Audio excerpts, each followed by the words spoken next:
Brian Samson, founder of Plugg Technologies and host of the Nearshore Cafe podcast, where we talk about all things Latin America. Today, I want to talk about your 2026 hiring guide for Latin America, how to do this well, how to hire great talent from countries in Mexico, Brazil, Argentina, Colombia, and more. A few things that we're going to cover. Number one, how do you do it? Where do you look? What does this cost? What are some best practices? And what are some things that you should really try to avoid? So first, why is nearshore all the rage? Well, we've seen really post-COVID when time zones matter. This means Latin America is hotter than ever. We feel it when we're working with teams on the other side of the world. Latin America is right in the time zone of the US. And even countries that jut out a little bit, like Argentina, they're eating dinner really late. I've seen families walk into restaurants starting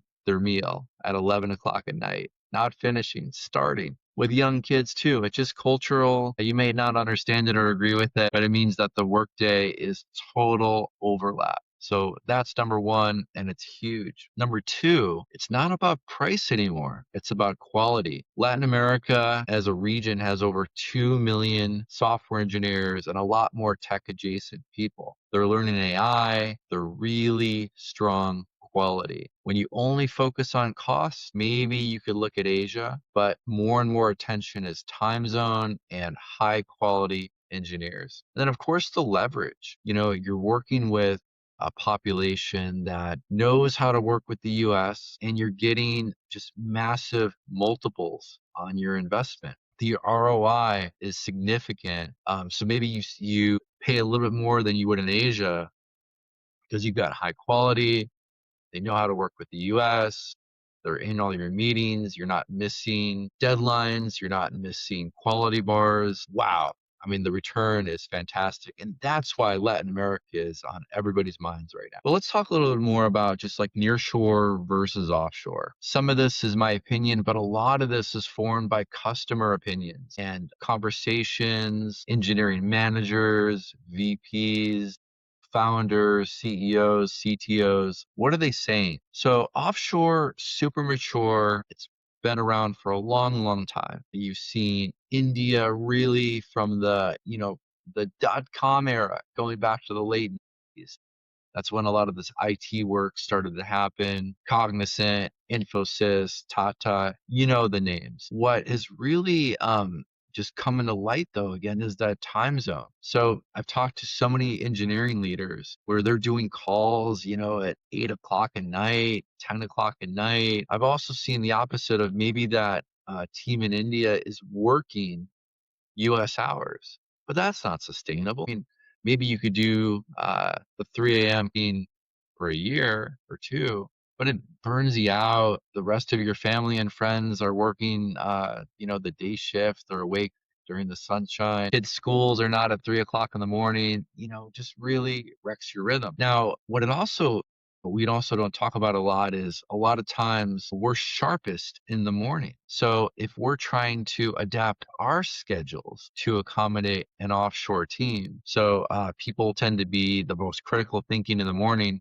but instead they're in the middle of administrative work, the minutia, a million calls, setting priorities, scope, and then the afternoon has to be their creative time. But that's not when you're sharp. There's a lull after lunch. So get people on your time zone and you don't have to worry about that. The other thing is turnover. So you see a lot more turnover in Asia, and often just a little bit extra per hour, they're on to the next project.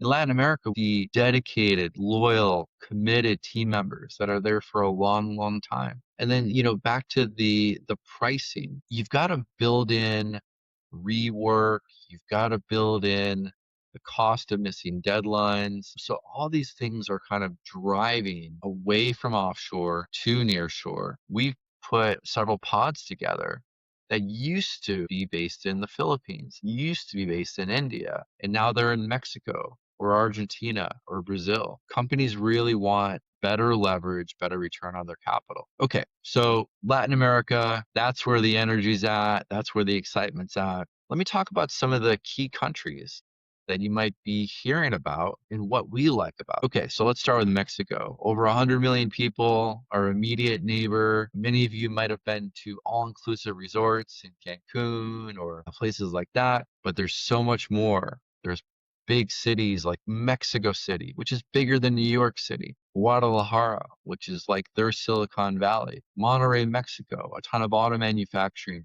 but also a lot of great technical talent is based there too. The proximity matters because they know US culture. A lot of them cross the border a lot, back and forth. They do work. It's easy to travel. And they just understand US culture, US style, the way we talk. Just because you know English doesn't mean you know US style English. And Mexico does this really, really well. And because of their size, they can cover a lot of ground. I particularly like them for a lot of legacy technologies in QA.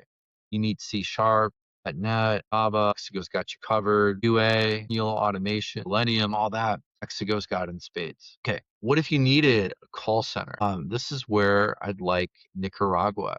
BPO, call center, back office, virtual assistants, really sharp, really hungry, energetic population that is right in sync with how we do business in the US. If you're looking for a country with a lot of really good mid to senior level technical people, Colombia, right there, right next to Mexico, Nicaragua, kind of close to all that action. So we're talking about the northern part of Latin America so far. And Colombia is really producing, especially in their tech cities like Medellin, producing some really talented, creative software developers, especially in that SaaS world of Angular, React, Bootstrap, JS, really, really strong. Let's go further south. Brazil. Brazil has a very large population in a very exciting area called Florianopolis, which is created to drive a lot of AI, R&D, data engineers. So if you ask me, where do I find the best AI people in Latin America? Time and time again, it's going to be Brazil. And then Argentina. I've spent a lot of time there personally, and it's got not only the legacy engineers, but there's a lot of VC capital flooding into Argentina. And what does that mean? It means engineers that are building their own startups. And that matters if you're looking to hire engineers for your tech company because they get the culture, they understand the rhythms, the high pressure, the scope, the scale, the users, the complexity. It's a lot different from time and materials, engineer contracting. They're putting their names on this thing, so they understand that ownership mentality. So those are the countries that I would really look at. Honorable mention Peru, honorable mention Bolivia, Uruguay, Chile. There's so many really exciting countries out there. Okay, so how about the roles? We've talked about this a little bit, QA. We've talked about this with AI engineers, data engineers, software developers, but really anything that you could do remotely, you could do from Latin America. It's just phenomenal. The internet has really stepped up there. There's really strong internet. They've got all the AI tools that you could possibly need. My only recommendations are kind of stay away from the extremes. It's always good to have your executive team where your company headquarters is. And it's always good to hire mid to senior level people because then you get the arbitrage. If you can get a senior person in Latin America for the cost of a junior person in the States, why not? That's incredible arbitrage opportunity for you. So I'd very much steer you in that direction. And then when you think about even directors, senior managers, there's amazing leadership talent in Latin America. So you don't need to micromanage everything. You hire a couple really good leaders, and pretty soon you can build a whole company from there. They know your culture, they keep people happy, keep morale up, keep productivity high. Really encourage you to take a look at that. Okay, so what are some of the common mistakes that I've seen companies make? They look at Latin America as a place for low cost resources.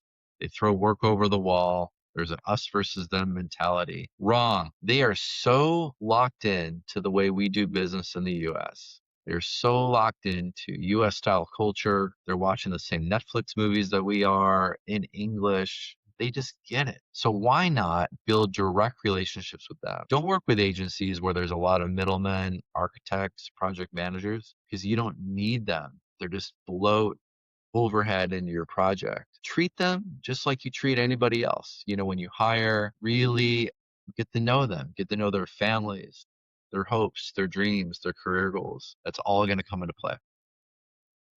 Okay, pricing. Sure, a lot of you have been waiting for me to hit on this one. What does it really cost? Okay, so let's start with maybe a couple different benchmarks. First, we've got Asia.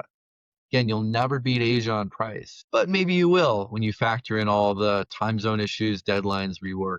We covered that. So if you're going to hire in Asia on a DIY, do it yourself, yeah, sure, you can get bottom barrel talent for, a couple dollars an hour, and you can pat yourself on the back for that. But are you really getting all the value that you need? There's cheap, and then there's value hiring. That's what I want to hit on today is value hiring. So in San Francisco, companies spend hundreds of thousands of dollars on software developers. Why? Because that software developer can create millions of dollars of return. Okay. You're always looking for that type of ROI, that type of arbitrage. If you're hiring people for a couple dollars an hour, it's hard to expect millions of dollars in return. Maybe it's thousands of dollars in return. And it's just, you want to look for big ROI. This is what makes Latin America special. If you're finding somebody or you're expecting like $3,000 a month for an engineer in Latin America, yeah, you could find that. Are they the best engineers in Latin America?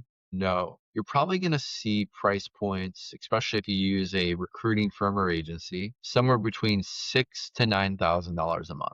That's kind of the reasonable range to expect. And why it might be increasing to the 8,000, 9,000, seeing a little bit more demand, but also these are top quality, hardcore engineers, AI engineers, exposure, dedicated skill sets that if you don't see a lot of them in the States, you don't see a lot of them in Latin America, supply and demand that drives the price up.